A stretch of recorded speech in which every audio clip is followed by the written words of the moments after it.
You know, Travis, what you need in this thing? What's that? Some low-car grab handles. I sure They look do. a lot better than these stalkers. Welcome to Sam's Garage, presented by NH Oil Undercoatings.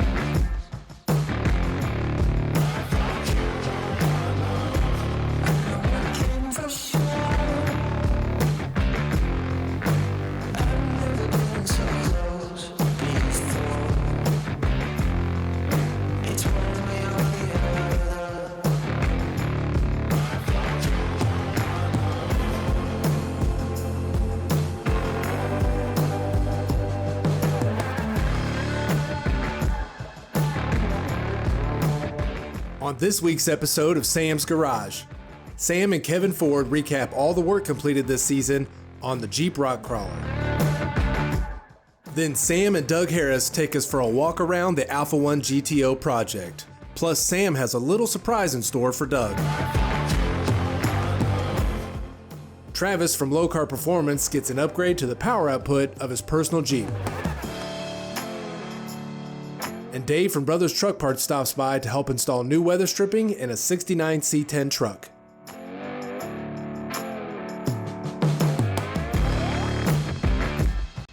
Sam and Kevin take a walk around the Jeep Rock Crawler project and discuss all the progress they've made this half of the season. They recap each portion of the project, discussing the features and benefits of the wiring harness, the fuel cell, the winch, and everything in between. Well, Kevin and I got us another project mocked up to get put back together later this year. We did a lot of work this week. It doesn't appear that we did, but believe it or not, we did. Yeah, it feels great to have all this stuff mocked up and ready. I was intimidated by that wiring harness myself. Yeah, and well, that's only halfway done. Yeah, well, it turns out to be pretty easy. The mounting, I thought we were gonna have to get up under the dash, put everything in there. But with them making that waterproof at painless. Yep. This fuel cell looks really good back here. Matt did a good job elevating it. The heat wrap from DEI is really going to help protect it. Yeah. And being a 15-gallon tank with a bladder inside, full race cell should be plenty what you need for the rock. That's going to be plenty of fuel for what we're doing. And those grab handles look good because those steps are so high from poison spiders. And anything, you know, Summit Racing does a good job. Yeah, a lot of the stuff that we don't have, it has to be special made. I mean, this is a pretty old beast, you know? Yeah, it really is, but it looks good. The biggest thing is these tires, man. It really is Literally the biggest thing is these tires. These 54-inch, he says? 54s, and they make a 58, and I was really tempted. You know, I wanted to run the 20s. You got to run the 24s with the 58s. Oh yeah. This looks good because you got a lot more tire, and this Jeep, being a rock crawler, Right. requires a lot of tire to be period correct. It did, and I wanted to get the 8-lug wheels. I wanted to get the axles and the brakes to work from Overson. It all just flowed together. It was like it was planned. These grab handles are going to be really cool, like you said, for the people on the back, not just holding it up to get in the vehicle, but as you can see, we got them for grab handles in the back so that you can have a passenger back there and they'll be able to pull themselves out of the Jeep. Yeah, the ride-along grip is going to be great. But those hood scoops right there, those hood scoops are awesome. They added a lot of aesthetic to that hood. Yeah, I was surprised just how universal they could be. You know, we never intended for them to go on a Jeep, but I kept looking at them on the Camaro, and I thought, man, we got to get that heat out of here. Yep. Let's throw them on here and see how they look. And they added some integrity to the hood. You did cut some off, and They this actually hood is did. kind of flimsy, Yeah. but it added some integrity to it. These fenders are actually 3 inches higher than the factory fenders would be, so we cut that off the bottom of the hood. Yeah. You know, it's flexed up. We still got to do some work there, but that really did help. And when you get yourself in trouble, you get yourself a Warren winch, 12,000 pounds up front. We'll be installing the 10,000 pound later date when we finish this project. That's right. For the rear. That's going to be cool because whatever you get yourself in a bind, you're going to easily be able to get yourself out of that bind. Absolutely. Hopefully we don't with all this stuff we got going on, but we got the insurance there and we got all the tree straps and the proper equipment from Warren to make sure we don't do any damage and the trees live and everybody's happy.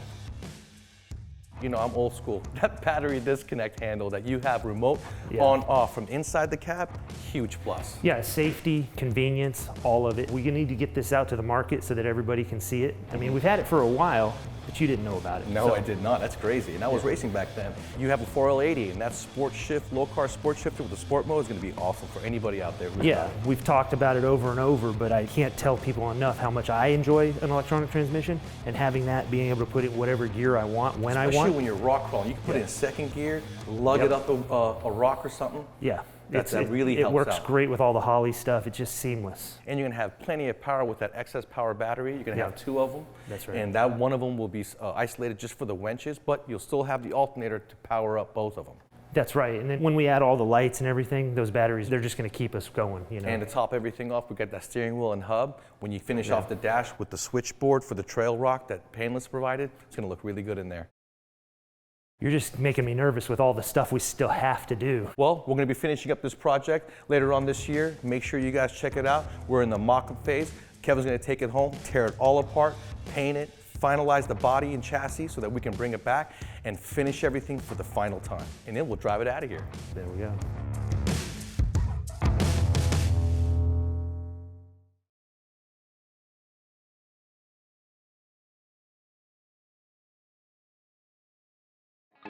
Welcome back to Sam's Garage, presented by NH Oil Undercoating.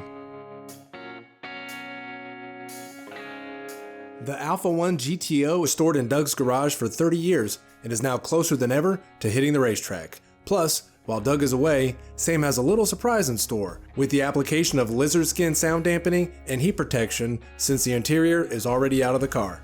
Doug, I always get excited building a project car, so I know you're getting excited seeing this come together. Oh, I really am, Sam. You know, it's tremendous to see where we started, to see where we're at now, and it's really great working with a true professional. I really enjoyed it. I love working with you too because you are an engineer, so you're very intelligent, and you work on your own cars at home, you're plain, so therefore you're very mechanically inclined. You know what, Sam? It's been a lot of fun. I haven't had to correct you many times at all. I appreciate that. Always kept this in the shop. I knew someday I would get to it. I had an idea what I wanted to do. You know, we really took my idea and we turned it into a reality. It's great. And then to put this gorgeous motor into it, I mean, this thing is just really kicked. I mean, it's wonderful. Just like a resto mod, except in Japan. That's great. All right, so Doug is catching the plane, and while he does that, I'm gonna do something special for him and surprise him. This car is a 1978 Datsun 280, so it comes with a lot of sound deadening on the floors. It's got a lot of items in the back as far as compartments go for the spare tire and everything. So what I wanna do is quiet it down for him a little bit and give him some heat insulation. So I'm gonna be using lizard skin. And right here on the roof, there is nothing there. It is completely bare, and you can hear the tinny sound. On the floor, it's cool, so I'm gonna wrap this thing up with plastic. I'm gonna first put a coat of primer up there because the lizard skin likes to adhere to primer. So I'm gonna put primer up there, then I'm gonna go in there with the heat ceramic, and I'm gonna go in there with sound deadening.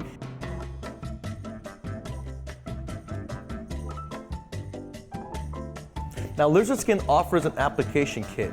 In the kit, you're gonna get a 1-quart gun with a siphoning tube. You're gonna get the stir paddle and you're gonna get a mill gauge, okay? And it's very important that when you guys open your container, you take your stir paddle with a drill and you really mix this thing up as if you're making brownies or pudding. You wanna do a really good job because the better job you do here, the better application you'll get in there. In the kit will also be a mill thickness gauge. This is important because you're gonna wanna know how much material you're putting into your vehicle.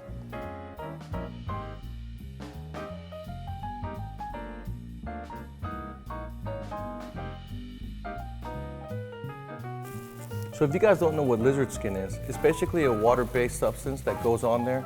It's got a ceramic coating for heat, and it's also got a sound deadening coating. And you basically use them together. And you want to use primer because it only sticks to primer. What it is, especially for muscle cars, you know, these newer Japanese cars, they've got sound deadening in them, but your old muscle cars, when you guys are building a resto mod, you can very easily clean everything off and spray everything on. And there is no material there, so there's nothing getting in the way in your seats. All your holes that are exposed will still be exposed, and it makes it easier. In a case like this, the roof is a perfect candidate for lizard skin. And they have it in buckets, but you also have it in tight areas where, like, let's say you wanted to make the door skin quieter and you can't get your hand in here, right? You can roll up the window, spray down the interior, making sure it's clean, spray it with primer, and they sell an aerosol can version of lizard skin that's very easy to use and makes it simpler to apply in a case like this.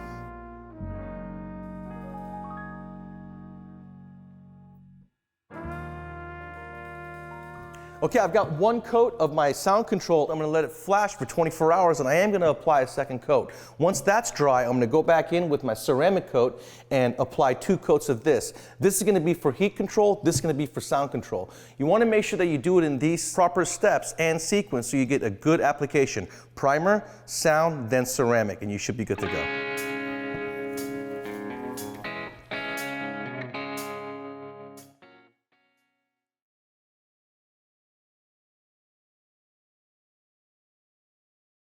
Travis from Low Car Performance stops by so Sam can help him install the Livernois Motorsports My Calibrator tuner in his Jeep.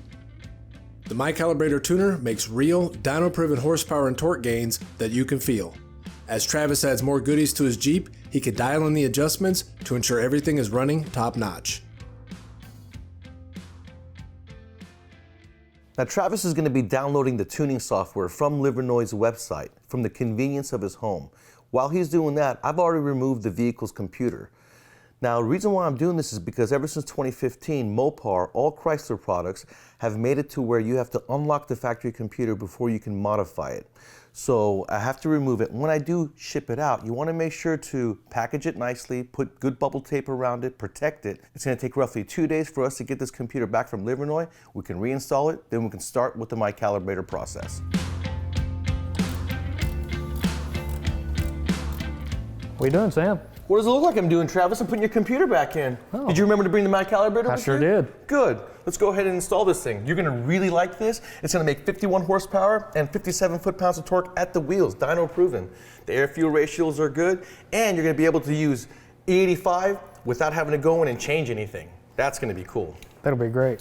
And I see that you've got bigger tires. I'm sure one day you're gonna put gears in it. You can go in there and tell it, you got the tires, you got the gears, it'll calibrate your speedometer. Not only that, but you can change your rev limiter and you can change your top speed limiter. Awesome. So let's go ahead and install this thing. Now that we have the computer reinstalled in our Jeep Gladiator, it's time for the exciting part, which is the My Calibrator upload. Simply follow the instructions. Using the data link connector in the box, go ahead and upload your file. Now we're going to get up to 51 horsepower and 57 foot-pounds at the wheels. These are dyno-proven numbers. You're also going to get firmness in your transmission shift points. You're going to get enhanced throttle response and a revised top speed limiter. But the cool thing is, it'll double as a diagnostic code reader. Now, what was the reasoning behind you wanting to tune it? Well, you know, I'd rather need it, not have it, rather than have it and not need it. You know what I mean? That's a very good point. Not to mention the tires are a little bit bigger than stock, so the speedometer was off. And it's going to show slow, getting you in trouble. That's exactly right. And, you know, Jeeps, Mopars in general, are just really laggy when it comes to throttle response. That is right. That additional throttle response, reaction time is going to be so awesome because not only do you get 51 horsepower and 57 foot-pounds of torque, but that reaction time makes it appear as if you got even more horsepower. Right on. Now, you guys who are wanting to do a custom tune, let's say you've added something or you changed something, you can data log the vehicle, send that log over to Andy, he can fine tune it and give it back to you, customizing your tune to your preference. So like a supercharger or something like that? Absolutely. Oh, that would be You great. need to make any adjustments, he'll do it for you, and that is nice. Now this caliber tuner is also going to give you better throttle response. It's going to be a lot safer when you're towing, and it's going to improve the transmission shifting points. Now these guys don't get overzealous on their tuning. They're going to make you a nice, safe tune that's going to get you what you want. For instance, if you want a custom application, you want something turned off, you don't have emissions in your state, whatever, they can calibrate their tuner to customize to your application.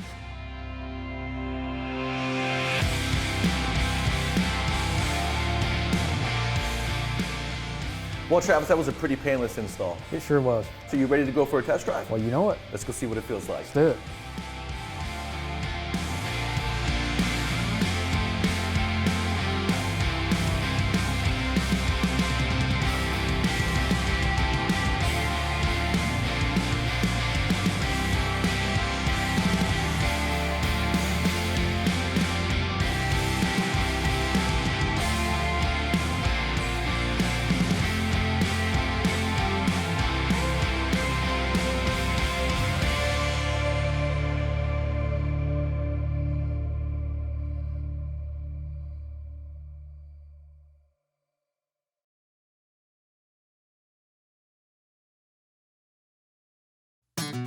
Welcome back to Sam's Garage, presented by NH Oil Undercoating. Dave from Brothers Truck Parts is back this episode, and this time to help Sam replace the weather stripping in a friend's 69 C10 truck. They'll cover the installation step by step while providing tips to make the installation as painless as possible. Dave and I are going to continue Tommy's C10 project by replacing all the weather stripping inside the doors along with the molding in the opening of the cab. Now that includes the scrapers, the weather channel around the window, and the vent window. But we assessed the vent window and we noticed that this is okay, so we don't have to tackle that today. And if you want to see a video on how to do your vent window, which is relatively difficult, go to our YouTube channel, Brothers Trucks, and you'll be able to see that and a lot of other videos too, just in case we don't get every little nuance into this bit. Yep, and this is the good time, like you said, to go in there and check the regulator. Take your door panel off, check out your window regulator, your door regulator, your latches, your striker plate, and just get everything all at one time, and then you'll be able to take care of the package at one set. You know what I like to do is go ahead and order everything at once, and if there's something I don't use, just send it back. It'll be cool. That way you don't have to wait for anything. Right. All right, let's go ahead and get started. Cool. There are 3 small screws that go right in here. They are very small, do not lose them. There are 2 screws down here. They're small too, don't lose those either. When you're gonna pull this back, then we'll pull it forward like this. When we get to the top, we're gonna need to 90-degree the vent window and pull it out because you have this bracket at the bottom, and of course you wouldn't be able to put it out like that. So 90 it, comes out nice and easy. Right now, what Dave is doing here is adding some weather strip adhesive in the channel so he can put this weather strip inside there. And it's a good idea to go ahead and put that in there, let it get a little tacky, a few minutes, then put your item in there and it'll stick a lot better. Right, and put it on both sides too, because what happens sometimes you'll only do one side and it'll kind of dry on the surface so that when you put it in, it won't adhere. So do it on both pieces and you're gonna have better luck. Then when he's done installing that weather strip inside that channel, it's a good idea to go ahead and now spray some silicone lubricant inside that channel, allowing for the window to go up and down freely. So now we're going to go ahead and install the rear channel here. We've cleaned it up. If you have rusty in here, then you're not going to be able to get your new rubber channel in here nice and easy, so make sure it's clean. I'm not going to put these screws in just yet because again, I need a little bit of flexibility. I find it easier to put my channel rubber in there. Now we're going to go ahead and roll the window all the way down. In order to roll it all the way down, there is normally a little rubber stop that's on a platform down here, and it keeps the window from rolling all the way down. A lot of times they're just going to fall out over the years and you won't see it in there. If it's not in there, no big deal. But you do want to order another one, otherwise, like I said, your window will roll down too far. I want you to notice on this rubber here is these serrations right here. That's going to make it easier to bend in your corners. Now when you get to your corner here, make sure that you're in your corner really good. If you have this too tight, then it's going to pull down. I'm exaggerating here just to show you, but get it up in there. Make sure that you're pushing up at the same time you're installing. All right, so I've removed the old weather strip, I cleaned off the old glue, and the cool thing about Brothers' new seal is that it's a press-on seal, no need for glue. We're gonna start right here in the corner. As you can see, the corner is distinct. You're gonna start right here in the corner. We're gonna use a hammer to lightly tap it in place. All right, Dave and I have all the weather stripping installed. The door is completely sealed, the cab is completely sealed. We should be dry and quiet. Yep, let's see how nice it shuts. Let's see. You know, Dave, I like the new cab seal being a press-on style, no glue needed, a lot less messy, easier to install. Right, I can't stand the old ones, just tons of glue going everywhere. Have to re-glue them over the years. This is the only way to go now. Well, let's go for a ride and see how it sounds. Oh yeah.